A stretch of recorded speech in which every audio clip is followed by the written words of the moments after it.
It's another episode of the Mure Mind with your host, Jordan Mure.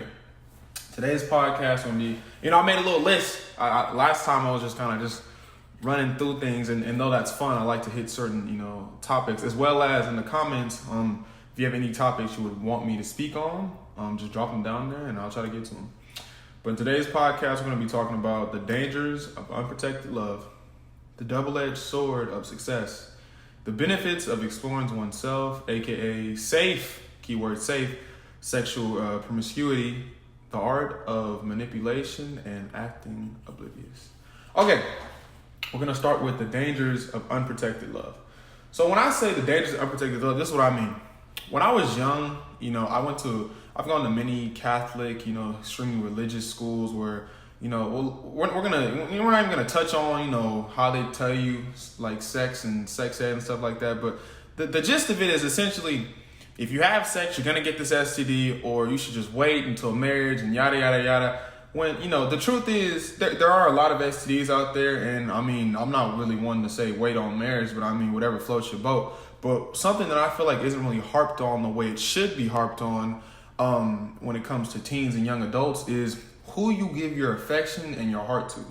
Because what people understand is how that first experience with love goes. Because let me tell y'all, if you've never been in love, it's the most addicting substance out there. If they had love in like little capsule pill forms, I would have OD'd a long time ago, no question. But yeah, a lot of people don't really realize that who you give your time and energy to is gonna mold how you grow and how you evolve as a person. For example, if you fell in love at a young age, 13 to 15 years old, some people call it your first love. Say you fell in love at that age. If that relationship didn't work out, or you were hurt, or someone got cheated on, or just things weren't lining up the way that you would hope that they lined up, you're going to have a skewed vision and a skewed view of how love really is as you're growing up. And what a lot of people really don't understand is that love is not an easy thing. Obsession is easy. And I think most people confuse obsession for love. See, love it's not, there's no, how do I say? What is the word I'm looking for? There's no rules to love. There's no rules to love. There's no requirements for love. If you truly love someone, you love them without to a fault. That's just it, you love them.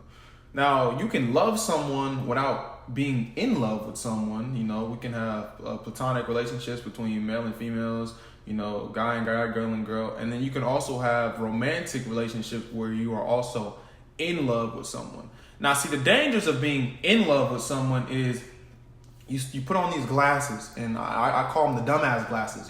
I've worn them many times myself. And essentially what the dumbass glasses are, they paint a pretty picture of what any person you're in love with does.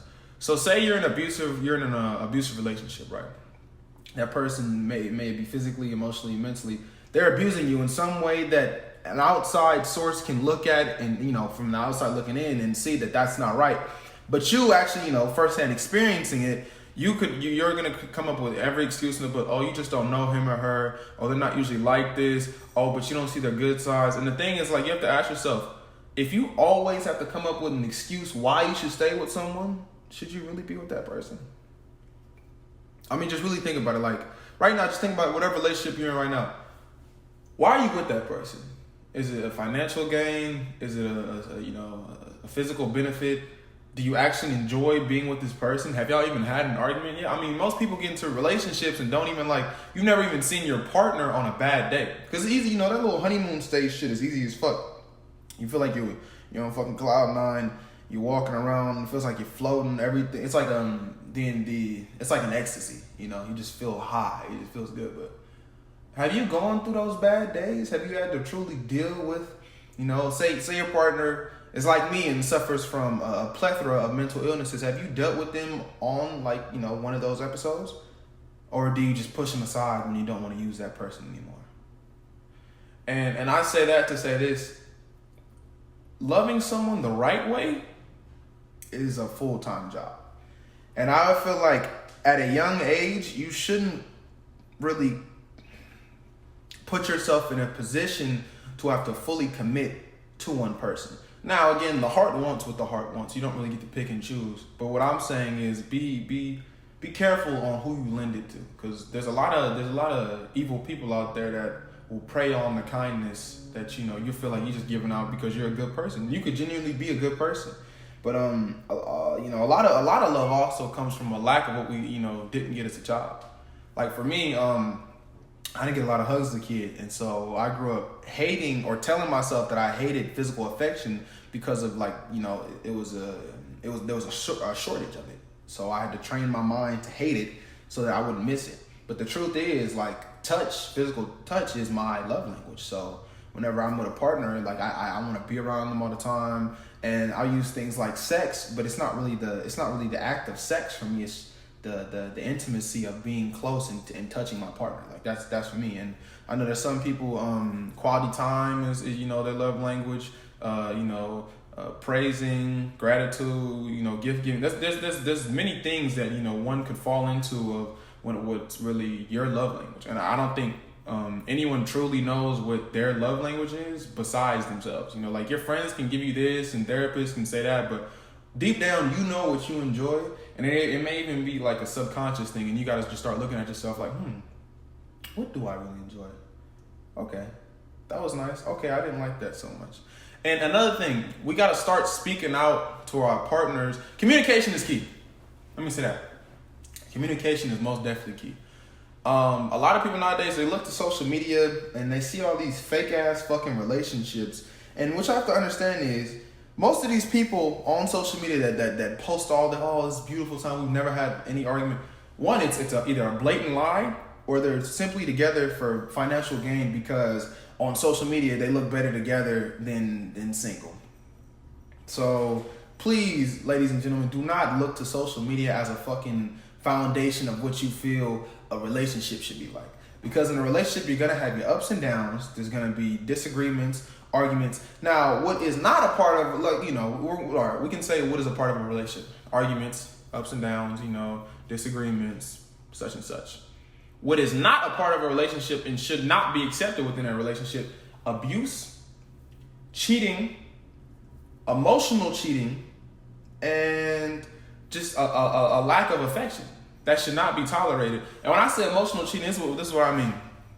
When you say you have some girls and some guys will have their work wives and work husbands. That shit's weird as fuck. I wish my girl would have a work husband or a work wife. Are you crazy? You going outside our relationship to talk to someone else about our relationship? And let me tell you, that's how most of y'all motherfuckers be getting cheated on. Because you don't see that shit. Because you don't see that person that they're, giving their time and energy to as a threat, because you feel like, they're never going to sleep with them. But what you have to understand is, a shoulder to cry on is a dick to ride on. That's just a fact. I mean, you can admit it or deny it, but I'm going to tell you right now, for the dudes out there, if you're not giving your girl the attention she requires, she will go outside your relationship to get that attention and affection. I don't give a fuck how much money you have. I don't give a fuck how you fuck her. There's certain things that are required in a relationship that if a person is not receiving, they will go outside their relationship to get those items. For dudes, ladies, if he's not getting the amount of, physical touch, sex that he wants, within, respective time. Of course, some people ain't going to fuck every single day. I get that. But, if you're making him go months and months without sex, eventually he's either going to A, leave you, or B, start getting his fix on the side. Now, I'm not justifying cheating. It's fucked up. But what I'm saying is, it's within human nature. Greed is something that is deep rooted within humans. Greed, and we don't really we tend to put ourselves, self-preservation. We tend to put ourselves before everything else. The emotions of others, the livelihood of others. We put player number one first. And what I'm saying is, a lot of these niggas out here will start fucking other women if you're not giving him the physical affection that he was looking for. Okay, let's segment into the double-edged sword of success. What I mean by that is this. For myself, right? Because I can't really speak for anyone but me. I've always kind of been good at certain things in life, be that physical or just being a charismatic person. I've been good at that, quote unquote, good at that. But what I really noticed is when I started to gain traction on social media, I had a lot of, what's the word? I don't want to say, fuck it. A lot of fake people come into my life trying to gain something from me. Be that social status, financial gain, emotional, whatever. And what people don't understand is, right, they like a lot of people are from the outside looking in, they're seeing, oh, you have all these followers, you have all this clout, quote unquote, like what the fuck is clout? But you have all these followers, you have all this clout, and life must be good. But you have to understand is like once people start putting you on a certain pedestal of how much they value you based off of your follower, amounts, you lose a lot of real people in your life. You lose a lot of real people. Like there's people out there right now that probably don't even have any social media and have more real friends than I do. And that's just the cold hard truth. They probably have more real, true friends that are cool with them for the simple fact that they're just cool with them. They don't gain anything from being cool with them. They don't gain protection. They don't gain nothing. They're just cool with them. Hey sis. But yeah, they're just cool with them. And what people have to understand is, if you have a goal and you want to be extremely successful in life, the shit is not easy. Take it from me, this shit, I wake up most days just wondering what the fuck am I doing? But, I keep going and I just keep persevering because I tell myself I've gotten through worse. And I've gone through a lot of shit in my life, a lot of fucked up, dark shit, and I'm still here. And I mean, to me, I'm just like, if I was supposed to be dead or I was supposed to kill myself or whatever, I've done that shit a long time ago. So at this point, we're just going to ride this motherfucker through and we're just going to see what happens. Because, I mean, it literally just takes, I was actually talking to my homie here, called me this morning and he was just telling me like, life is like a long, dark hallway, a long, dark hallway. And there's times when, you feel like giving up and you feel like, what the fuck is the point? What am I doing? But then you turn that corner. That corner could be a new romantic relationship, new business opportunity, new meaning to life, happiness. But it's a corner that people, every single person, if they ride out this game called life long enough, and this is what people have to stop doing. Stop comparing yourselves to other people because you are not that person. You don't know what that person is going through, and that person is not you, and they have not lived in your shoes. So if you're living your life and you're telling yourself you don't matter or you're just worthless because you're not like Jimmy from down the block that has $3 billion and blue check and shit like that, you don't know what he's going through. If he's going through anything, you don't know because you've not lived in that person's shoes. So when there'll be people in my comments sometimes, and they'll be like, "Oh, I want to grow up and be like you," and I'm like, "Bro, be like you."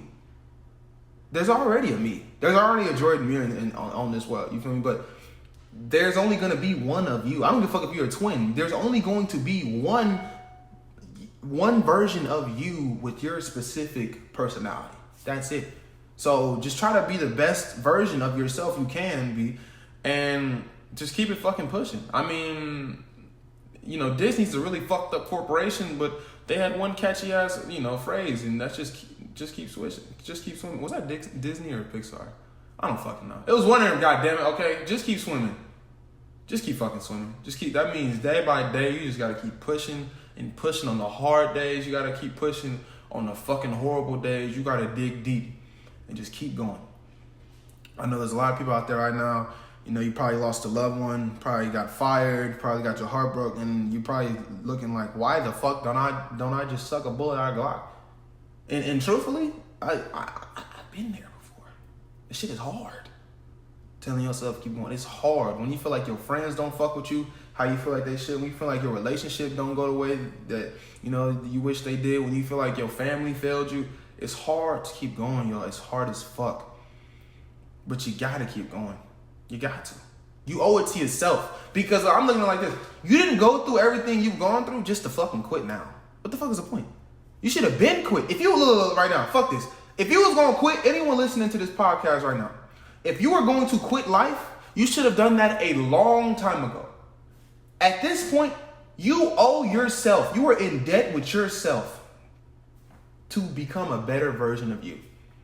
I don't give a fuck how long that takes. You could be in your fucking 40s and that could be, and when you turn 41 could be that year that really takes off from you. But you gotta keep fucking going. It doesn't matter where you started. It matters where you end, y'all. And I know it's hard to hear, and you probably like, oh, you don't fucking know what I'm going through. I don't. But what I can say is, just keep going. Because, days may not get better, but they're going to be less shitty. I'm not one of them super positive, optimistic motherfuckers, but the days may not get better, but they will be less shitty. And truthfully, that's all most people can ask for. I just want my days to be less shitty. Okay, now we're gonna go to the benefits of exploring oneself, aka safe sexual promiscuity. Okay, so I know there's a huge stigma out there, especially for women, that she has a lot of sexual partners, she's a whore, she is low value, she's woo, she's this, she's that. Look, ladies, let me just tell you this. If the first dude you fuck is the last dude you fuck, you are most likely going to be an extremely unsatisfied person in life. Because this is why I like what people will call hoes. You feel me? This is what I feel like. Hoes make the world go round. I feel like you need someone who is extremely gifted in the sexual arts to teach you a little bit about yourself. Because it's actually really sad. Most girls will go their entire life and never having an orgasm from another person. And that's it's 50-50 balance. It's some of it's because a lot of these girls don't really take time to learn themselves and masturbate and use toys and really find out how they tick. And then the other side is a lot of these niggas is just selfish and don't really want to give a girl the satisfaction of having an orgasm. Also though, ladies, what you gotta start doing, you gotta stop lying to these dudes out here and just boosting egos. Because look at it like this: if he fucked you and it was terrible, and you told him it was the best dick you ever got in your life, okay, yeah, that experience with him is over. But for the next girl, he's going to have sex with her the same way he had sex with you, and she's gonna be unsatisfied as well. And if it's really women supporting women, I personally feel like y'all should start checking these niggas. Now, of course, you don't gotta be the most disrespectful person in the world and put yourself in a situation where you don't know if the outcome's gonna be safe or not. But there are definitely nicer ways to be like, hey, you did this, I really enjoyed that. What you did here, I didn't really like that much. You gotta put some sugar on that salt. You feel me? You let people down easy. Unless you want to just be just blunt. You can be blunt, ladies. I'm blunt as a motherfucker. Nigga, the dick was terrible. If that's what you gotta say. I didn't tell girls that was not good sex. I did not like that. And you might look at me like an asshole, but at least I was honest with you. Because the thing is, some dudes respond well to that. If you tell him the dick was weak as fuck, now he's looking at himself, okay, damn. Me personally, I used to ask questions. Okay, what did you like? Okay, what did you not like? Okay, so I can expand on what you did like, and I can, kind of throw on the back burner what you didn't like. Because you also got to understand, a lot of people like a lot of different things. Not every girl is going to have the same, sweet spots that really make her just, feel heavenly. And it's the same way, with dudes. Like, obviously our dicks aren't built the same for everybody. Some dudes like, when you're more aggressive. Some dudes like when you're more gentle. So it's just, communication is definitely key in all forms of sexual encounters. And just to be safe, because there's a lot of fucking new STDs out here, y'all. And you can fuck around and get some shit that, you can't never get rid of. And also, we as a community and we as a generation have to get more comfortable with asking people, hey, when was the last time you got tested? Can I see your results? Just ask. Because this you gotta ask yourself, if they don't want to show you their results, they obviously have something to hide. Now, if they're up front and they're like, hey, I have herpes, I have HIV, I have whatever, up front, and you still choose to, have a sexual encounter with that person, more power to you. But I just feel like people should be given a choice of what the fuck they do with their bodies. Simple as that. The art of manipulation. Okay, so what I mean by the art of manipulation is a survival skill. Learning how to lie, learning how to, manipulate certain variables in a given situation so that it favors you most times. Now, again, I'm not telling people to go out here and be just fucking serial liars and take advantage of everyone. What I am saying is this is a crucial survival skill that you may need one day or another. Now, for me growing up, I had two, what I would say, parents that exhibited extremely narcissistic qualities. And when you're dealing with a narcissist, you learn how to get good at telling certain versions of the story so that it shines a greater light on you, so that you can kind of get what you want from that, a certain person. Like, say, for example, what's a good example of this shit, man? Okay, manipulating someone you don't like. Say they did something horrible to you and you want to get back at them. Now, of course, hey, listen, disclaimer, great power comes with great responsibility. Okay, so don't just go around using this shit everywhere. Don't do it. Don't do it. But say someone broke your heart. They let you down. And it wasn't just because, you both agreed that the relationship should end. Like, say they cheated on you.